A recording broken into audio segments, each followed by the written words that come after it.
दोनों परिक्रमा लगाने आए हैं, साथ में हमारे आंटी भी आई हैं और आज हम वृंदावन की परिक्रमा लगा रहे हैं। और देखो मौसम कितना अच्छा हो रहा है, मैं आपको दिखाती हूँ, बहुत मज़ा आएंगे। और हम दर्शन भी करेंगे, दादी जी के दर्शन भी आएंगे और वो भी दिखाएंगे। चलो आंटी जा रही हैं आगे आगे। कितना अच्छा मौसम हो रहा है। अभी तो फिलहाल कुछ पता नहीं चल रही चलने की, जब हम हाफ रास्ता में पहुंचेंगे तब हमें पता चलेगी।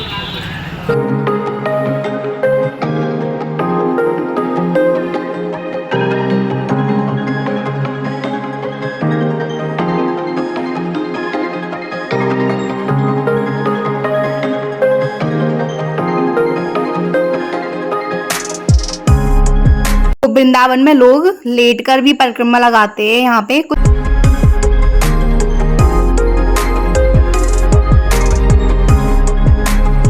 देखो कितनी अच्छी हवा चल रही है। अभी हमारी परिक्रमा आधी भी नहीं हुई है और इसने मुझे भूखा मार दिया है। अब ये खा के नहीं आई तो मैं क्या करूँ? हाँ तो मैं खाकर नहीं आई, मैं भूल गई थी खाना खाना कि मैं आज खाना खाऊंगी। वैसे तो मैं कह रही खा ले, कुछ मुझे याद ही नहीं रही। नहीं मेरा मन नहीं कर रहा खाने का, मेरा कोल्ड ड्रिंक पीने का मन था, इसलिए मुझे कोल्ड ड्रिंक पिला दी। हमें कोल्ड ड्रिंक ले ली। अब हवा बहुत अच्छी चल रही है, अब हम आगे जा रहे हैं। चलो इसको और दिखा दे। देखो मौसम, ये देखो कोल्ड ड्रिंक। जब हम परिक्रमा लगाने गए थे तब मौसम इतना अच्छा हो गया था, इतनी प्यारी हवा चल रही थी और इतना प्यारा लग रहा था। परिक्रमा लगाने में भी फील ही नहीं हो रहा था कि गर्मी हो रही है और बहुत मज़े आए। और तो जमुना जी आ गई। उफ, कितने सारे मच्छर हैं यहाँ पे।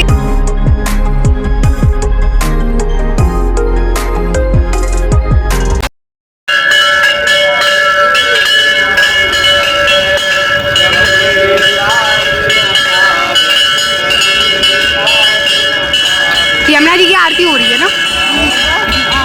हम यमुना जी के घाट से परिक्रमा लगाते हुए जा रहे थे और यहाँ पे इतनी प्यारी सजावट हो रही थी और यहाँ पे लोग पूजा कर रहे थे। यमुना जी की आरती का टाइम हो गया था।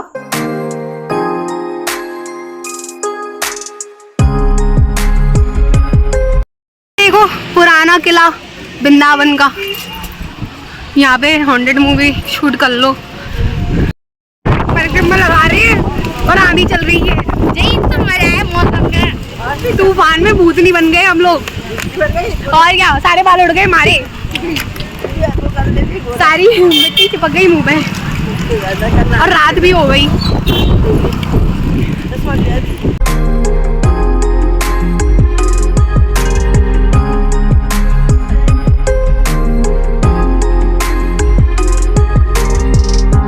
फिर आगे चल के हमें गोलगप्पे वाला मिल गया और मुझे इतनी भूख लग रही थी, मैं कुछ खा कर नहीं गई थी, इसलिए फिर हमने गोलगप्पे खाए और यहाँ के गोलगप्पे अच्छे थे। और फिर उसके बाद हमने अपनी परिक्रमा कंटिन्यू करी।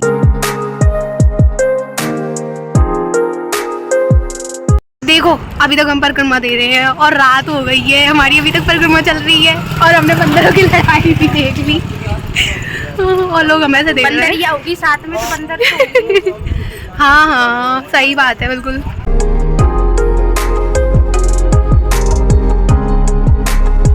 हमारी परिक्रमा पूरी हो गई और अब हम मथुरा के लिए निकलने वाले हैं। तेरे बड़ी पूरी की लग रही है, चलना। इतनी देर से ये मुझसे कह रही है कि बस 2 मिनट में पहुंच रहे हैं, 2 मिनट में पहुंच रहे हैं। जैसे बच्चों को टॉफी दे ना किसी चीज़ के लिए, ऐसे ही मुझे टॉफी दे रही है कि हम 2 मिनट में पहुंच रहे हैं, 2 मिनट में पहुंच रहे हैं। मेरे पैरों की हालत ख़राब हो गई है, पैर सूज गए और छिल गए हैं नीचे से। इसी की हालत। हाँ और इसके लिए पता है फूल सज रहे थे। आगे भी आ रही ना, फूल बिछा रखे हैं ना। हाँ मेरे पैरों की हालत ख़राब है, तो मेरे से बोल रही है 2 मिनट 2 मिनट 2 मिनट से मैं 2 घंटे पार करी है, पता है। बस 2 मिनट का बस। मैं सोच रही थी हमारी परिक्रमा पूरी हो गई, लेकिन हमारी परिक्रमा अभी तक पूरी नहीं हुई है। होने वाली है बस। हाँ बस होने वाली है और 5 मिनट से ही। जब से मैं 2 मिनट देख रही थी अब मैं 5 मिनट देख रही हूँ, लेकिन मज़े आए हैं ना। और पता है मौसम, बारिश भी हुई है, ऊपर से मौसम बहुत अच्छा है, बहुत मज़े आ रहे हैं। तो फाइनली हम अपनी परिक्रमा ख़त्म करने के मोड़ पर आ गए और हमारी परिक्रमा ख़त्म हो गई। यहाँ पर आकर मैं बहुत थक गई थी। 2.5 घंटे में हमारी परिक्रमा पूरी हो गई और हमें रिक्शा भी मिल गया। हम रिक्शे से जा रहे हैं, 15 मिनट लगेंगे मतलब पहुँचने में। घर पे 9 बजे तक पहुँच जाएंगे। हाँ हम घर पे 9 बजे तक पहुँच जाएंगे। हम आ गए थे अभी हम कुछ खाने भी जाएंगे मथुरा में खाएंगे, लेकिन यहाँ पे नहीं। हमारे पास इतना टाइम नहीं था कि हम वृंदावन में रुककर कुछ खाएं, क्योंकि हमें बहुत रात हो गई थी, इसलिए फिर हम मथुरा आ गए। और मथुरा में हमने जन्मभूमि पर डोसा खाया था और यहाँ का डोसा बहुत अच्छा है। आप कभी भी आओ तो जन्मभूमि पर डोसा ज़रूर ट्राई करना। हम वृंदावन से जन्मभूमि आए डोसा खाने के लिए पैरों से चलते हुए। और ये देखो रात में जन्मभूमि का व्यू कितना प्यारा है। रात में यहाँ पे इतनी सारी लाइटिंग होती है, बहुत प्यारा लगता है जन्मभूमि का बाहर का व्यू। और मैंने सारा रिकॉर्ड किया था और बहुत अच्छा लग रहा था। ये जन्मभूमि में एंटर करते ही यहाँ पे इतनी सारी डोसा की दुकानें मिलेंगी आपको, बहुत सारी। और ये देखो ये डोसा बन रहा है हमारा। इन भैया को नहीं पता कि मैं इनकी वीडियो बना रही हूँ। इनकी निंजा टेक्निक देखो डोसा बनाने की। भाई इतनी स्पीड से तो मैं भी डोसा नहीं बना सकती घर पे, हालांकि कोई भी नहीं बना सकेगा इतनी स्पीड में बना रहे थे। मैं तो देख कर ही चौंक रही थी सच में। लेकिन डोसा बहुत टेस्टी बनाया था इन्होंने। जब हम शॉप पर गए थे तब हमें जगह नहीं मिली बैठने के लिए, बड़ी मुश्किल में जगह मिली। यहाँ पे इतनी सारी भीड़ हो रही थी बहुत ज़्यादा। और ये फाइनली हमारा डोसा आ गया और ये देखो कितना यमी यमी लग रहा है।